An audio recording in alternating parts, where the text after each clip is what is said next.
So let me tell you, folks, kind of how this all got started.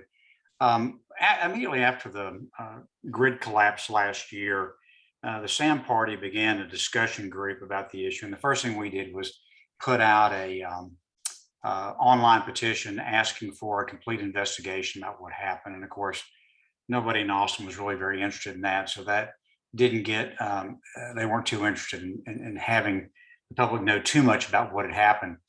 So we decided to form sort of our own group to look into this, and it turns out we had some members and some other good friends who were really subject matter experts on this topic. And so we asked them to get together and start thinking about this and looking into it and see what kind of conclusions they could come to. And they've been meeting on a regular basis for the last year, and I've sat in on a lot of those discussions, and it's been absolutely fascinating to see the level of detail of the conversation, the sophistication, and I think more to the point of sort of Sam's philosophy, not about political talking points, about what actually went wrong, pragmatic potential solutions to the problems. And I thought it was, I enjoyed it so much. I really felt like we ought to make it available to other people. And so that's what we're going to do over the next 3 Thursday nights. Let me start out and introduce you to the 6 people that have been working on this during the year. First up is Pam Baden. Pam was a geologist by training, but later in her career, she got involved in electricity markets and ultimately in marketing and owning and operating companies that did utility scale power plants. And so she really knows a lot about both sides of the business, but most of her recent experience has been on the electric side. Jim Crump is a retired downstream energy executive. So he's been dealing with the stuff after you get it out of the ground. Jim's held positions at Exxon Mobil, Anderson Consulting, and Shell. Been around for a while. Third is John Keller. John was a retired executive from AT&T, and his job at AT&T was to buy all the power for AT&T worldwide. So you can imagine what was involved in all the contracts he had negotiated and what he had to know about all the various electricity markets around the world. Our fourth panelist is Mark Miller.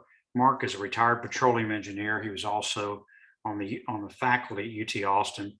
And Mark was a candidate in 2016 for the Railroad Commission, which is, of course, is the agency that oversees oil and gas production in the state. And he was endorsed in that race by the Houston Chronicle, the Dallas Morning News, and the San Antonio Express. Our fifth panelist is William Taggart. William, or some of us know him as Butch. Everybody in the oil field knows him as Butch, and the rest of his life it's William. But he has been around the oil field for 34 years, onshore and offshore. And he knows a lot of detail about frozen pumps and valves and stuff in the fields. Our last panelist is Reed Williams. Reed Williams was an executive with a number of companies downstream, primarily refining, I believe, Reed. But he has a really interesting perspective. He served on the San Antonio City Council for a number of years. And then after he was off, the mayor appointed him to a group to look into what happened about the grid failure in San Antonio and make recommendations. And they completed that work. They issued a report. And then on top of that, he's now working on policy about that municipal utility going forward, setting rates and so forth. So again, sort of a 2-for-1 on Reed. I want to start the night. Well, let me back up and say, for those of you that are listening in, if you have questions, please enter them on the chat box, and we'll be watching those, and we'll try to get any questions that you have answered tonight. So use the question. I'm not sure if the question answer is up or not, but use the chat box for sure. That's what we're looking for. So if you got any questions, type them in chat, and we'll try to get to them. I want to start with, I'll just go around the horn here, guys. And I want you to briefly describe that after a year of looking at this and all the reports that y'all have read and all the research you've done, describe your view at this time of what actually went wrong. Why did we have this failure in the midst of this storm? And Jim, I'm going to start with you because the discussion began with you and I originally when you and I were both writing about this, and we actually met through social media and started sharing our views about what we thought might have happened. Now that you've had a year to look at this, what are your conclusions about what went wrong and what caused this? Sure, Bill, and good evening to our audience.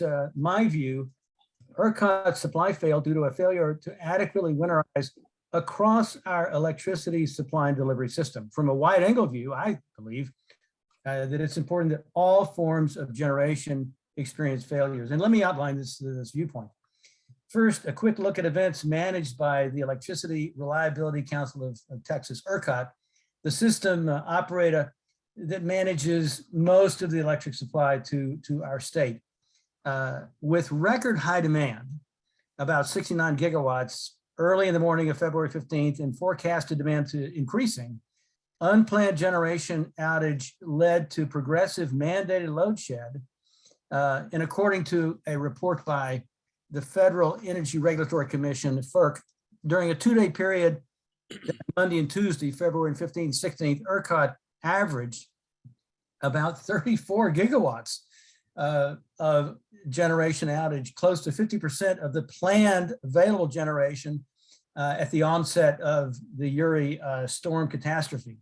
Now, as is well known, gas generation outages dominated based on that availability figure at the onset of the freeze. And from that FERC report, gas due to weather was the main reason. FERC also highlights the impact of loss of electricity to gas production and storage. The corrective here is simply the appropriate designation of critical customers. Now let's take a broad view of gas-fired electricity. Looking across the gas supply system, press reports have emphasized the gas upstream. So production, wellhead and surface separation, but the midstream also played a part, notably freeze failures of gas processing units. Now, winterizing is needed on a meaningful and mandated basis for both upstream and midstream. Third, generation failures contributed as well, but to a lesser extent than gas supply. And what is more, ERCOT, the oversight agency for generation, is moving quickly to inspect generator winterization. The Railroad Commission with gas supply oversight is moving, more slowly, lagging ERCOT winterization oversight by a year or more. And let's think more broadly, and let me turn to wind. Wind generation did not contribute much to the unplanned outages, mainly because wind was not planned, not available due to effects of freezing rain. Wind winterization, I want to point out, is in place, effectively in place in other very cold power regions and should be mandated here. A report by Rice University Baker Institute looked at unavailable nameplate capacity, a different metric, and found that on this basis, the wind shortfall was quite high, not far and comparable in magnitude to the gas shortfall. Now, let me make a provocative statement, deliberately provocative. Wind did not do its job. Why? In part because Texas wind resources are not winterized as they are in other deep cold regions, using proven winterization techniques. Now, let me acknowledge information from a colleague on this webinar. William Taggart has forgotten more than I know about the winterization of wind resources and any other electricity facility for that matter. Another acknowledgement, Pamela, our colleague, has usefully expressed to us concern about wind growth, intermittency, and performance. Well, leading me to think harder about wind. A still broader view. Surprising to me, ERCOT's important baseload sources, both coal and nuclear, also lost capacity, due largely to freezing of readily winterized instrument air systems, readily winterized. So both coal and nuclear lost capacity. So all electricity sources failed at one time or another during the week. So to summarize, ERCOT, in my view, failed largely due to failure to adequately winterize generation across the supply and delivery system for Texas electricity. And going forward, ERCOT actions and public discourse, I believe, must address the full range of Texas electric supply. So for me, it's a question of all of the above. Gas-fired generation is no doubt critical, but was not the exclusive source of the Uri winter storm catastrophe. So Bill, I and others have a lot more to say. Let me offer this view and pause at this point. Okay. Well, that's a great summary. Sounds like a pox on all their houses, pretty much. Reed, you studied this. You studied this on the from San Antonio's perspective specifically. What did you all find went on in San Antonio? What caused the failures there?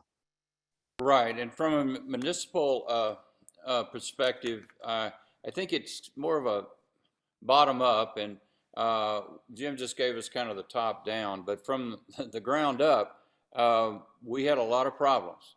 There's no doubt that we lost one of the nuclear plants and we lost one of our coal plants. I'm not going to go into that, but there were failures away from the gas supply. As we went through it, I think the most critical moment or time for us from a cost standpoint was about 10:15 Monday night, when all of a sudden free market folks decided to raise the price to $9,000. We sat here and looked at that and we go, I can't believe it. You're not going to get any more. You're just raising the price, and you're going to send a very high price signal to the gas folks.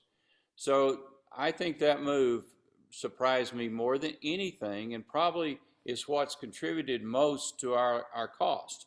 We had an excessive charge of a little over $1 billion. We could have made a lot of that up, because at $9,000, the downtime on our nuclear plant, our coal plant, opportunity cost was about $800 million. But the reality is, once that went to $9,000, it was like trying to get, blood out of a turnip. There wasn't any more to give, and all we did is just cost everybody a lot of money. From that point on, they even kept it on too long, and I just cannot imagine a Republican group doing that. The last time I can remember was in '71, when Nixon put wage and price controls on. But that was a big problem for us. As we went on and studied it from a municipal perspective, because our charge was not just to look at the electric utility. We own the water company, and we also have all the what typically referred to as the Emergency Operations Center, which all other people are tied into. So our committee was called Community Emergency Preparedness. And the biggest thing that we got out of that is communications were not good.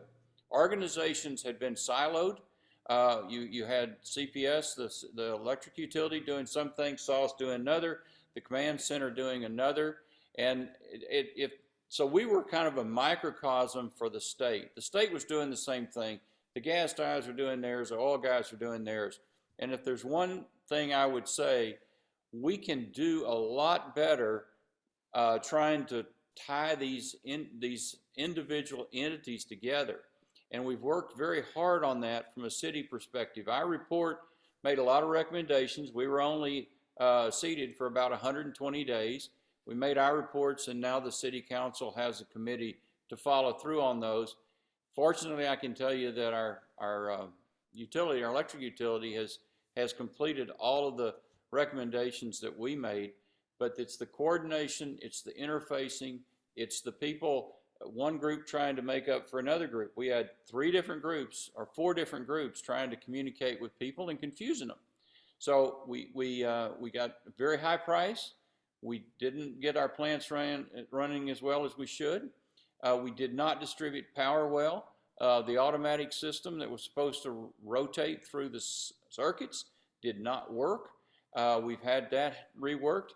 Again, a communication thing of how you do load shedding and circulate through your circuits. We've got more circuits now to circulate through, and we're just getting very, very focused on getting the communication, the coordination between the entities. Okay, let me get around here.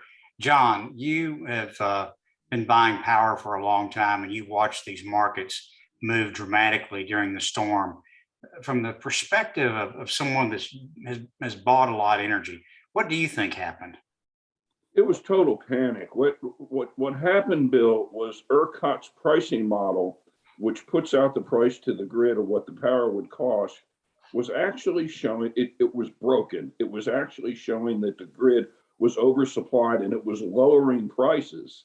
So the PUC came in and said, oh, we've got to keep this power that we've got. We can't lose any power. And they ran the price up to the $9,000 a megawatt hour. And I can see Reed in the control room going, what are you doing? This is totally unnecessary. We've got all the power that we should have.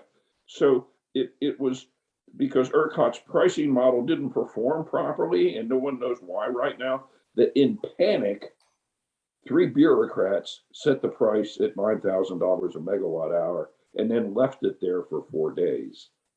Totally wrong. So I know you looked at that sort of critical half hour or so that things went wrong. Can you just give us maybe 30 seconds about kind of what happened at that one critical juncture? Yeah, and I'll try to do it quickly. And this is important so that we understand how close we came to a real catastrophe. So the grid operates at 60 hertz. And what that means is it's AC current. It's positive, negative, positive, negative, positive, negative, and it runs at 60 cycles per second. And if it slows down a little bit below that, then the turbines spin a little faster trying to catch up. But they can only go so fast before they'll shut themselves down at 59.4 hertz before they're damaged. So everything fell apart in a span of about 34 minutes. So on that morning of February 15th at 1:23, the hertz went below the 60 hertz. And so ERCOT asked for 1,000 megawatts of reduction. So the people in the control rooms at the various utilities and city public service and Austin Energy and have been through this drill, and they started to implement that 1,000 megawatt cut. At 1:47 a.m., the hertz were still falling. So ERCOT asked for another 1,000 megawatt cut. At 1:51, the hertz were still falling. 4 minutes later, after the second request, ERCOT asked for another 3,000 megawatts reduction. Now the hertz are still falling. At 59.4 hertz, a 9-minute countdown starts where the grid will begin to shut itself down, or at 53 hertz. So the hertz continue to fall. At 1:57 a.m., which is just 6 minutes after the third request, the hertz were at 59.302. I'm going to repeat, at 59.3, it's out of human hands. The grid shuts itself down. ERCOT asked for another 3,500 megawatts of reduction. That was implemented. We were probably still implementing the previous 3,000 megawatts. The hertz began to rise, but we were at 59.302 hertz, and the grid would have shut itself down at 59.0. And at that point in time, everybody loses power. Well, what happens is at that point, everybody loses power, the whole grid shut down, and then you need a black start. And so, you want me to take you through the black start quickly? I tell you, why don't you hang that? Let me hang on to that. Let Okay. me run to Pam and then William real quick. Pam, you've looked at this a lot. You've got, I think, a slightly different perspective than other people. You really see kind of the mix as being the sort of overlaying big problem that sort of led to some of these specific problems, if I understand correctly. So tell us what your view about what actually happened here. Well, okay, first of all, I think the group here, there's a lot of sophistication here. And I think what we're able to show the community that's listening in on this is that, you know, this is a really complex system that we're dealing with between, you know, the gas production, delivery, electricity. It's all very complex. And I think that I just want to say a little bit about our energy community and say we do a really good job of providing energy to people on a day-to-day basis. And so I just want to highlight that, and that we should be very grateful to our energy friends who are doing this job for us every day. So I want to start with that. But in terms of the mix, I think, you know, the other contributing factor here is that we had this system. Not only did it come through, but it sat on top of us for a while. And when you have a situation like that, as John knows really well, and I'm sure others in the group, there's an ability to move generation capacity around and share among the region, and to some lesser extent, of course, with our neighbors, because we have limited ties, as everybody knows in this group. But when you have that sort of a weather pattern, it makes it difficult to share resources. And in this case, it was impossible.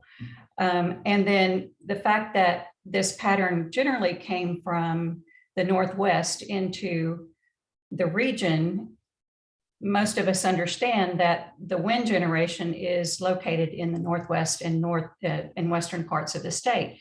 And so that was immediately impacted. There were some freezes. Now, you know, a lot of it wasn't maybe even planned to be available, but that speaks to the fact that we have 25% of our resources are renewables. And in my opinion, you know, this is opinion, it's not a heavily studied fact, but I think for Texas and the way our weather patterns work, and the way our resources are set up, 25% is a little bit much for this market.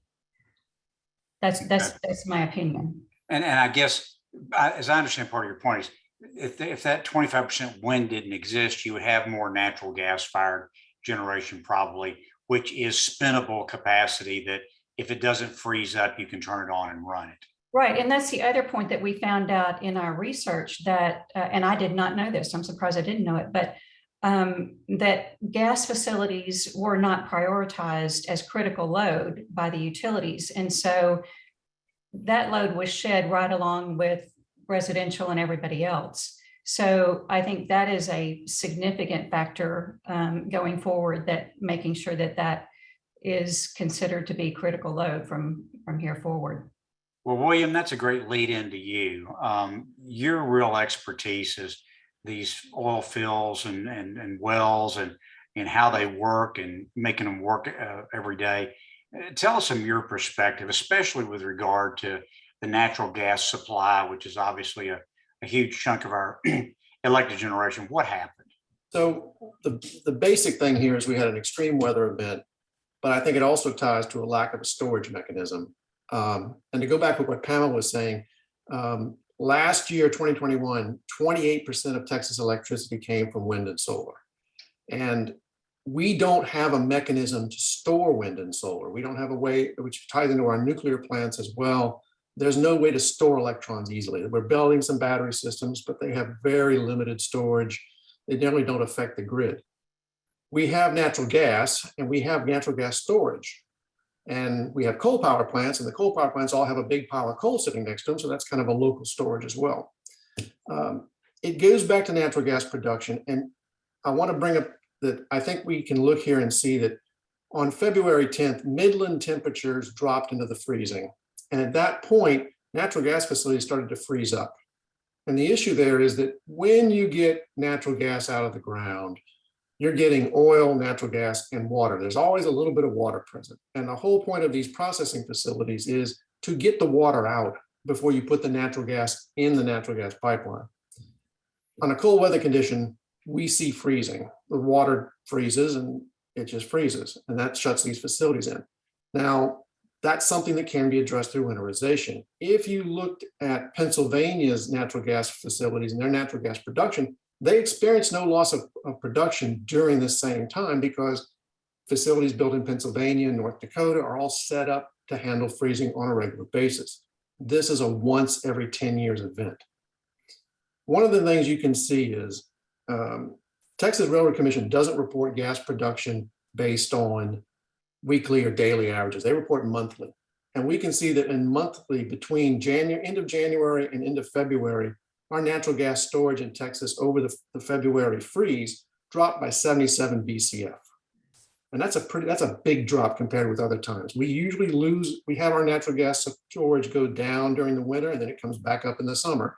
And there may be a little dip in the middle of summer if we get a lot of electricity to power air conditioning and stuff.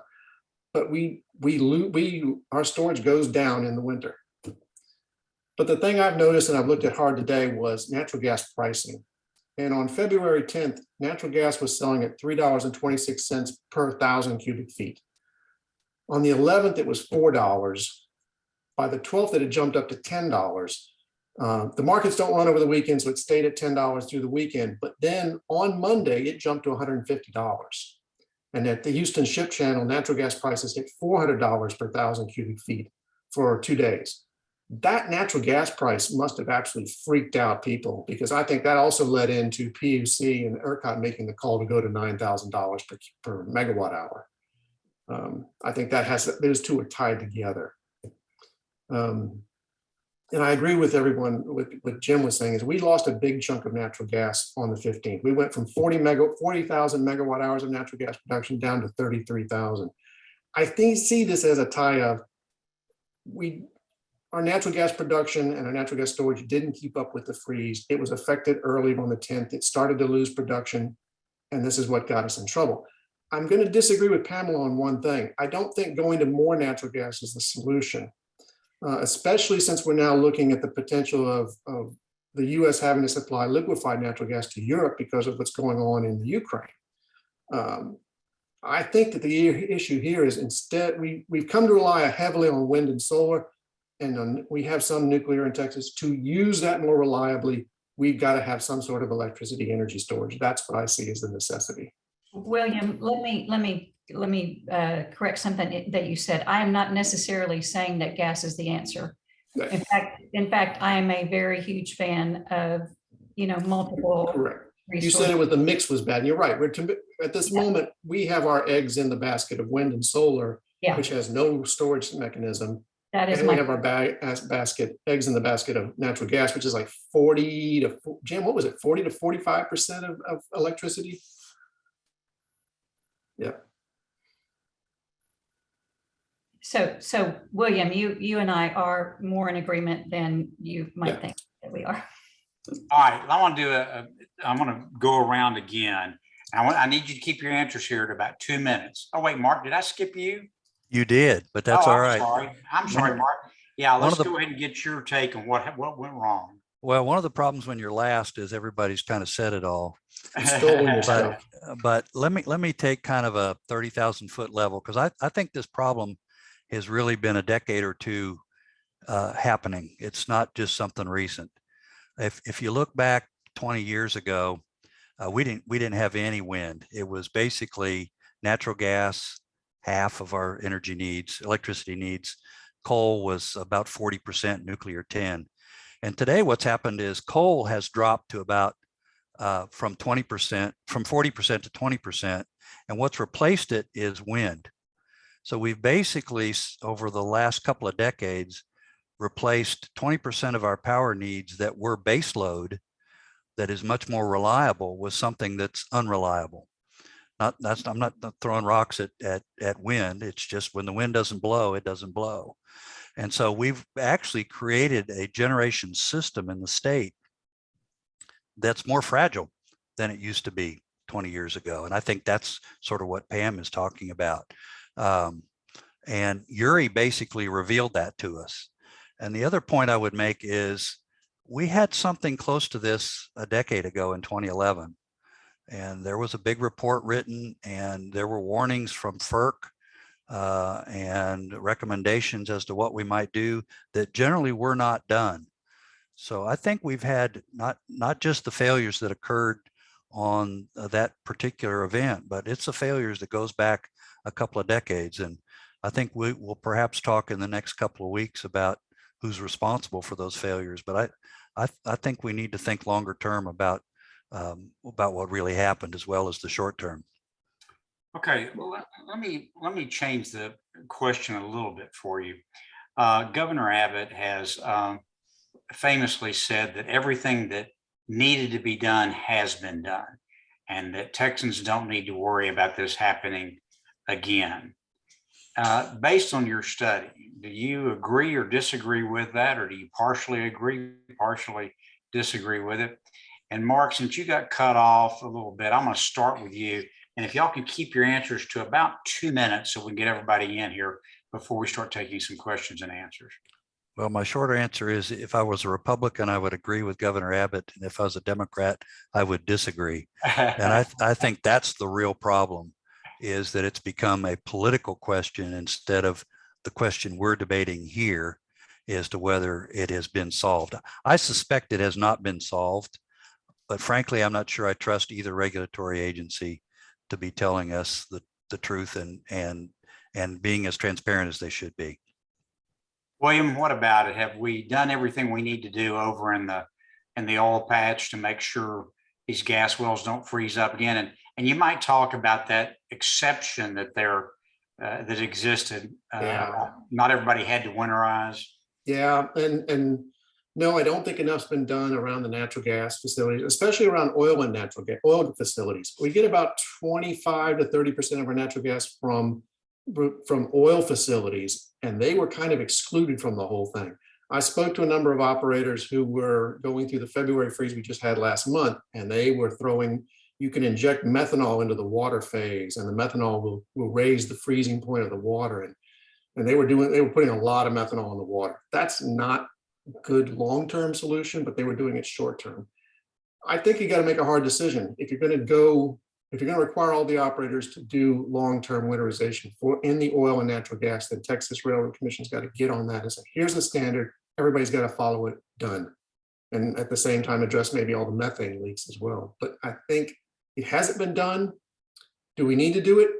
This was a once every 10-year event. We probably need to do it before we get to the next 10-year event. Jim, I know you've looked at this particular aspect of it pretty carefully. And, obviously, I see David here to ask a question about that. Obviously, there's gas facilities in other parts of the country that, have winterized. And they do it because they have regular winter weather. We don't have that here. And we don't really have any regulation, or we haven't had any regulation, which required them to do it. And so if you're a market participant in this and trying to make money, it doesn't really make sense to do it from an economic basis. Is that part of the problem? And should we be requiring it? I know we kind of did a halfway requirement. And before you start talking, you're on mute. So make sure you turn your microphone back on. Thank you for pointing that out, Bill. You often take care of me as a digital. But look, yes, in my mind, there is a vast difference between the gas supply system, both upstream and midstream, and the generation system. And I think that is in part going back to and taking a page out of Mark's book, the Railroad Commission with gas oversight and the Public Utility Commission with electrical generation oversight live on different planets. And the regulatory oversight for gas is well behind. The originating legislation, SB3, left gas compliance for winterization basically at the discretion of operators. Now, that was partially addressed by the Railroad Commission memorandum of last November that set up the critical supply chain requirements. But that memorandum and its requirements give the system for gas supply and all of its components more than a year at this point for compliance. So I see a great difference. But let me throw in, and I'll try to do this briefly, a completely different perspective. We talked about facilities and technical preparedness. Let me talk about commercial considerations. The FERC report of November pointed out that many gas generators rely on supply contracts for commodity or transportation that are non-firm, that are interruptible. Now, I do not know the feasibility or legality involved in legislatively mandating a change to firm supply terms for commodity and transportation services to generators. But think about it. If I were a gas generator and you allowed me to operate under contract terms that lenient involving non-firm terms, then I admit it, I would analyze my supply plans on a largely financial basis, let's say. The Mitchell Foundation report that we've all shared also pointed out that legislative mandate might address the commercial gas pricing problem that William has just referred to. So I think, yes, there is probably a dominant facility technical preparedness issue here, but commercial practices, pricing practices, and contract approaches also play a part. So Pam, you were involved heavily in the early days of deregulation. And tell me if this is, if my view is right or wrong here, but the old system we had was kind of like, it was extremely reliable, but cost was really not a factor. I mean, everybody had to do certain things. When we went to a more of a deregulated model, then we sort of let people make their own decisions about to what degree they wanted to winterize things and to what degree they wanted their systems to be resilient. That ends up saving money, certainly in the short term and in almost during most of the time, but it also leaves you vulnerable in these sort of critical periods.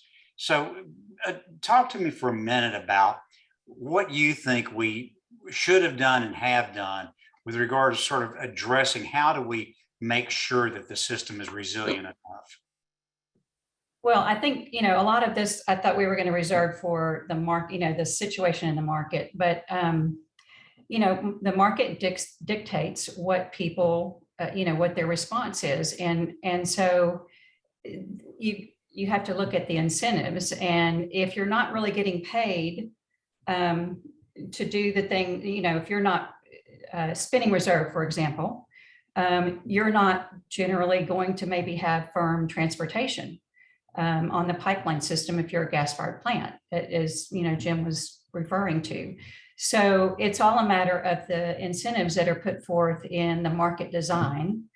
And as far as are we better off now than we were? Is everything fixed? I would say that it's a continually evolving market and has to be looked at from time to time. And plus, I have a question for William in that regard. I think that we always talk about regulation and making these rules and penalizing people and this and that. But my question to William is there a bit of self-policing going on in particularly the production side where there was a lot of freeze off? And, are you finding that producers are stepping up to the plate without really the heavy-handed regulation?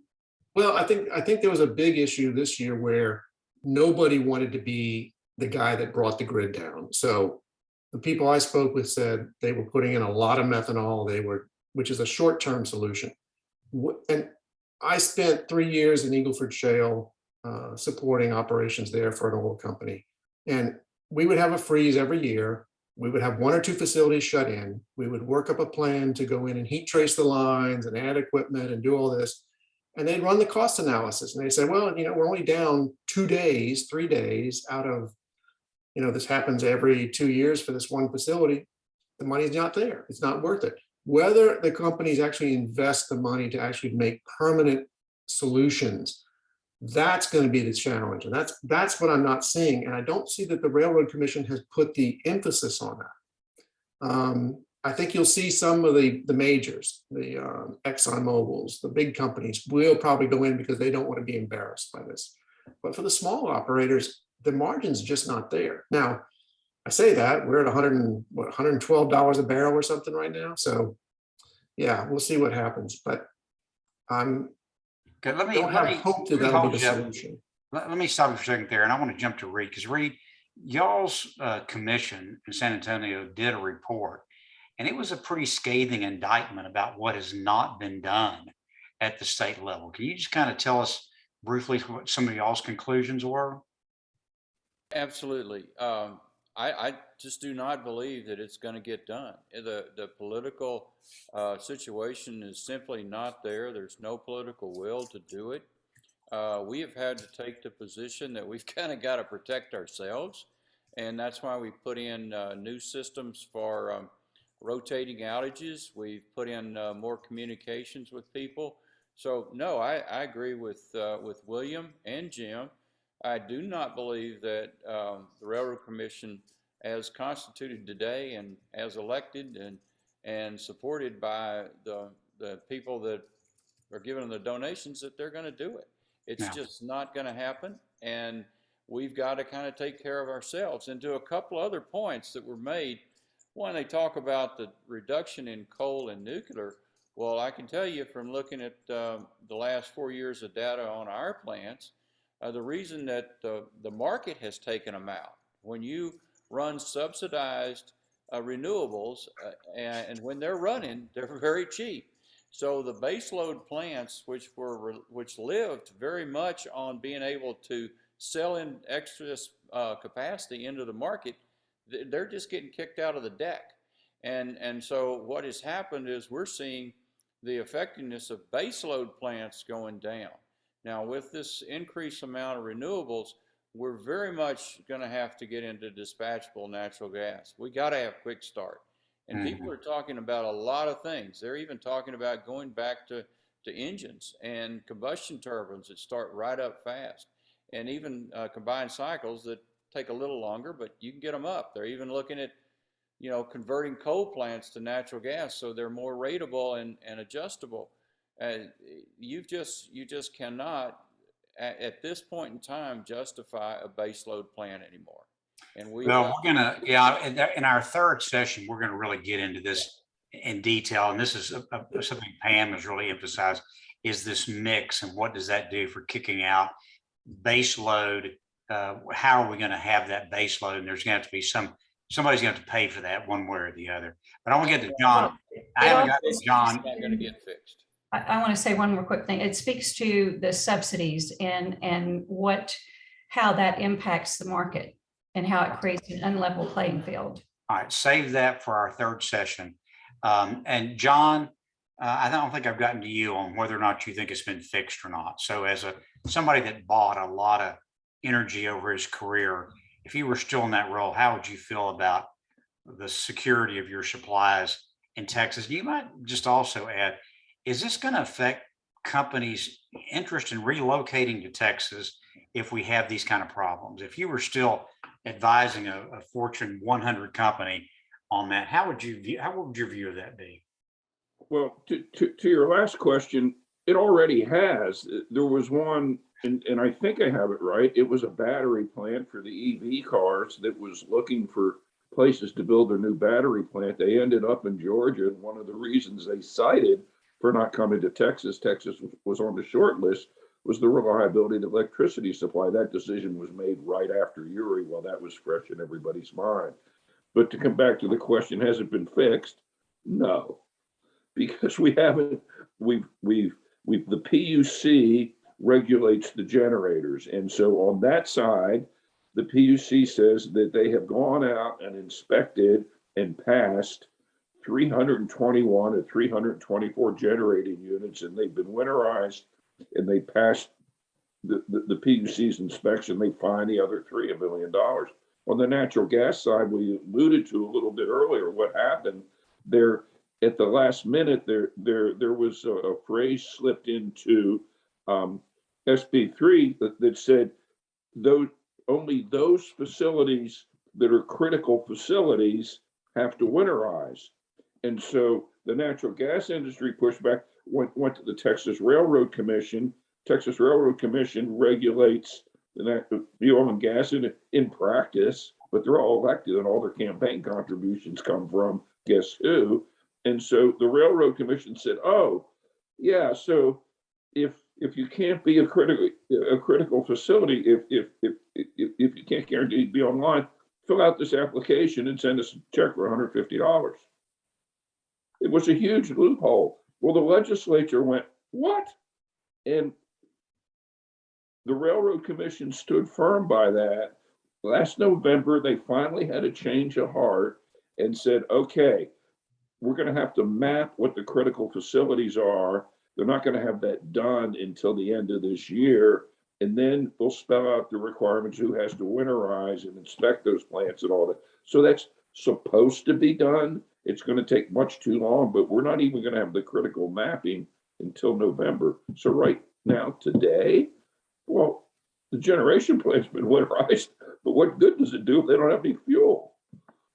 Now, okay, I think it looks like to me most of these questions that we've been getting here have been answered by one of y'all weighing in. Let's see. David has asked, do we need more baseload gas or combustion turbines? We had plenty during Uri, but they didn't run both technical. So he's asking this question about, do we need to add more, spinnable combustion capacity to make up for, one of the things that, not only did the wind turbines freeze and all that, but, once a front comes through like that, typically the wind stops blowing, and so it's really there's a couple of reasons why you can't really rely on wind very much, especially in these winter storms. Now they're a lot more effective in summer. So let me interrupt you there, Bill. Yeah. A few wind turbines froze. We still had wind power working on the 15th, but it was mainly an issue of once that front came in and sat on us, there's no wind. Right. And there was if you go back on February 15th and you look at ERCOT's power profile, you can see it dramatically this year where that big front came through, gave us this cold blast. At one point, wind turbines were 50% of our electricity, and then the wind stopped and the power just dropped and the gas turbines fired up. And you can see it very dramatically on that. I've actually got the slide. I could show it to you if you want. But I mean, and add to that, those gas-fired turbines firing up like that is very expensive, and they're, you got to compensate people for doing that. Those it goes back to my thing of you need electrical storage, because that would let you run your gas turbines more consistently, more of them, keep them base load. We base load our nuclear plants because that's the only way you can do with them. We try and base load our coal plants for the same reason. The coal and nuclear does not like to change power output. They're not good at it.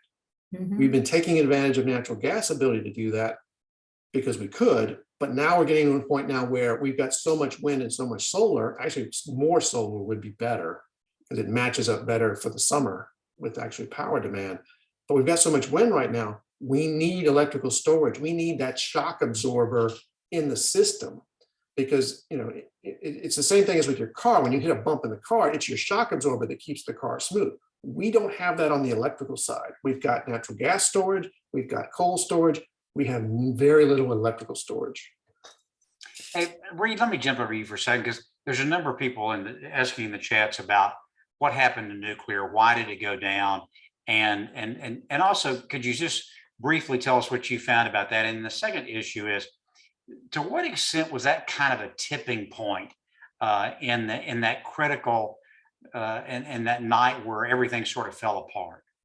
Yeah, it actually was a water line from the feed pumps. I put the answer on the chat, so I won't take up time on that. But and it was easy to solve. It should have been an insulated line, but once you pull the rods, it takes time to start it back up. We actually lost more money on our coal plant going down, which was a PLC freezing up and the backup one not starting and thinking they lost the inlet and induction fans. So, all of these things, one of the things I've talked to people time and time again, operators, is they never thought it could get this bad because we would always, when it got cold, unlike where I ran plants in Wyoming and Alaska, at least during the day for a little while, it would thaw out and you could get you could get the iron back going. We never had that for those days. We never got back above freezing. So it was a real tough deal that nobody thought we would actually see it this bad. Now people are actually believers. Now that's the people that are operating the plants. I don't think the regulators are believers, but the nuclear plant was just it was a pressure line sensing the pressure going into the feed pumps to what I call the heat exchanger. They call it a steam generator. It's the water that cools the nuke and makes the steam. So they thought they lost the cooling water, and they hadn't. But it was just a little line that had water in it that was going over to the control station.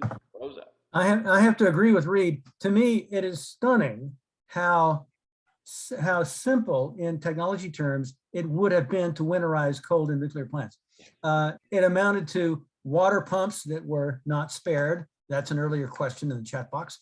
Instrument air and pressure sensing, those are remediation steps that an engineering team could repair within a period of probably not months, but weeks. Oh, and on top of that, here's a problem. On a lot of our units down here, we fight the unit areas, the inside, what we call inside battery limits, keep being too hot during the summer. So we've never really thought about how we have to keep them warm.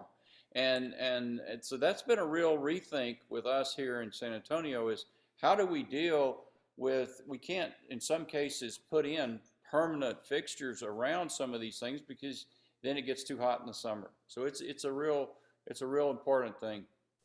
You know, we're faced with coal basically going to zero in not too many years. Yeah. And so the rest of our base load is going away. Hey, let me, And- I got a question here from Jeff. And he asked, and John, I think you might be the right person for this. He said, has ERCOT improved its ability to manage the rolling blackouts?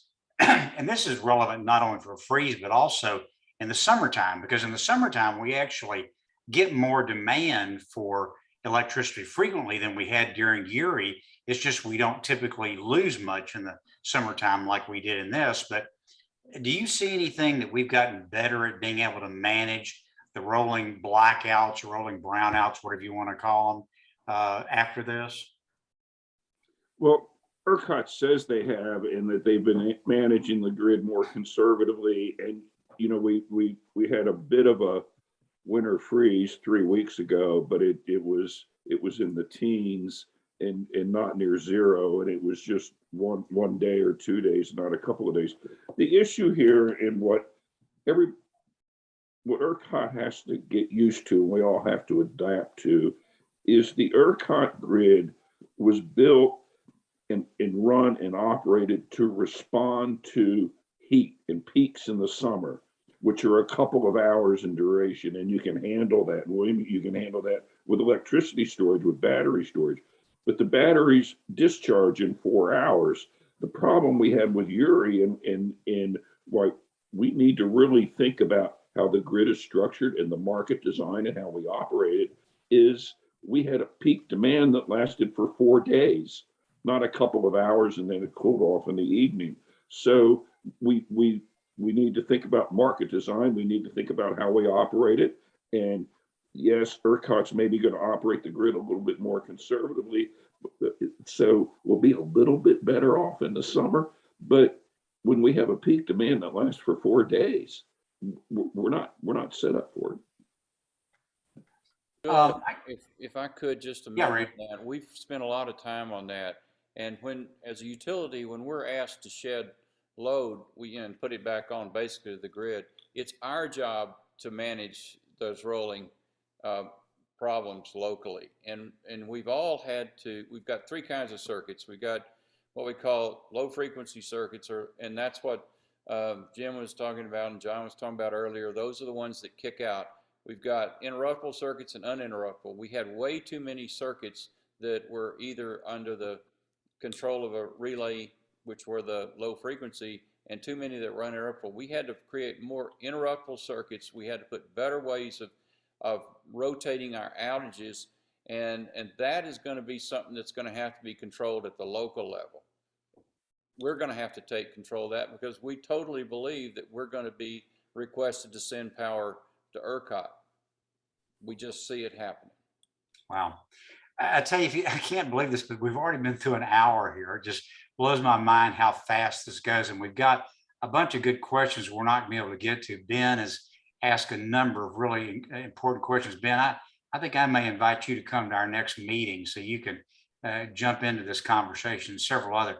We got some really smart folks in the chat line here. We could probably benefit from some of their expertise.